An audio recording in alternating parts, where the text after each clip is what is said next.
Not the least, is Samantha Sotto, is actually in a book tour promoting her debut novel, Before Ever After.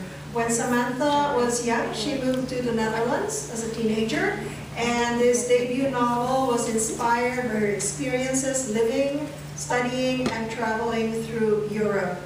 Samantha is signing, I believe, at Philippine Expressions, and here is Samantha.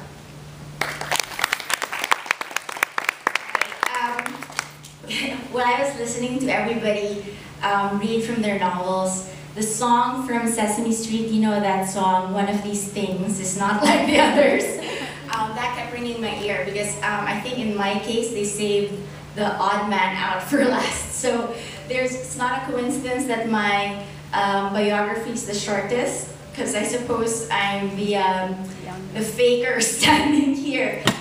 This book, my debut novel, was a product of sitting at Starbucks for 3 hours every day while waiting for my son in school.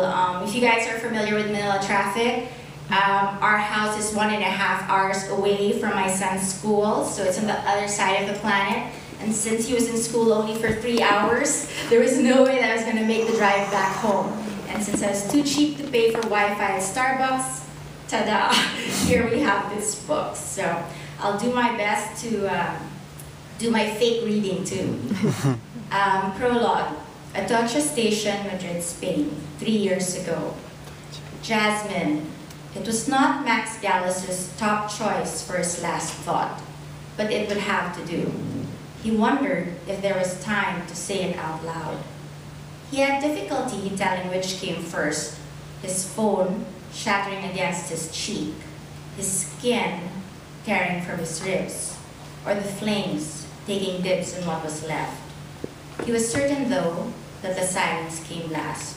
It always did. So it gets better. It's not as depressing. So chapter 2, Sundays and Surprises, London 3 years later. Breathing is not an optional activity, but Shelley found the opposite to be true. To live without Max, she had to stop.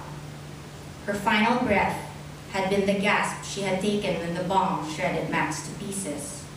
It was the last lungful of air she would take as Max's wife, and in it was all she had left of him. If she exhaled, he would be gone. And so she did it. Shelley held her breath and mimicked the motions of life with a white, hot pain in her chest. Walking and reading the paper were activities that were easy to fake. Carrying on a conversation, not as much. Eventually, she learned that most people were satisfied if she logged in the appropriate number of nods as they spoke. With some practice, she became proficient enough to keep even her nosiest neighbor, Mrs. Pond, happy. Shelley's ability to go through the motions wasn't surprising, considering that she had been schooled by the best. Her mom had never quite gotten over the death of her own husband, and Shelley grew up watching her paint on the brightest smile with the berry shade of red one lipstick. There had been days when her happiness had seemed so real, so genuine, that Shelley had almost believed it. In the months and years since Max's death, Shelley's mime repertoire had grown to rival her mother's, expanding to include what in the beginning was too excruciating to even consider. Online Scrabble was far tamer than the strict version she and Max used to play, but a milestone nonetheless. Shelley had whipped off countless bras to reward her husband's triple word scores and ruined several tiny metal clasps in the process. Surrendering her underwear had always been easier than challenging Max's more obscure words and enduring his discourses on their definition, etymology, and Latin conjugations. She later discovered the wonders of Velcro. Regardless of who won, tumbling naked on a littered floor was how their games always ended anyway, along with the loss of yet another vowel. E's, in particular, were in dangerously low supply.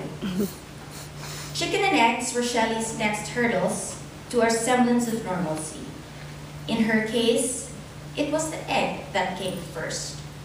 She had banished eggs from her kitchen when Max was killed.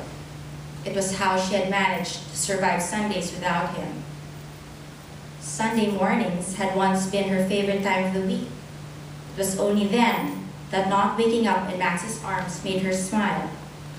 The sight of his empty pillow meant one glorious thing. Paris was bubbling in the oven.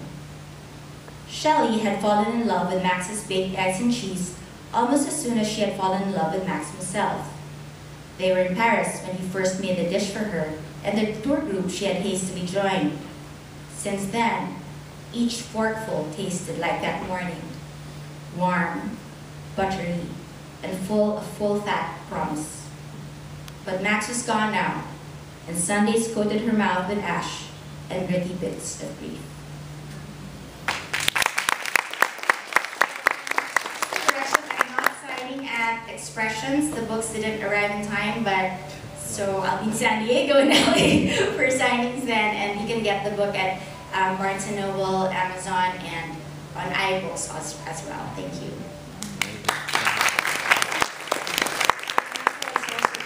Carson, I believe, pretty soon. I want to thank the authors really for sticking to your time frame. I appreciate it very much, and ask them to congregate outside so we can have a souvenir photo. And that concludes our program. Thank you so much, and enjoy the rest of the day.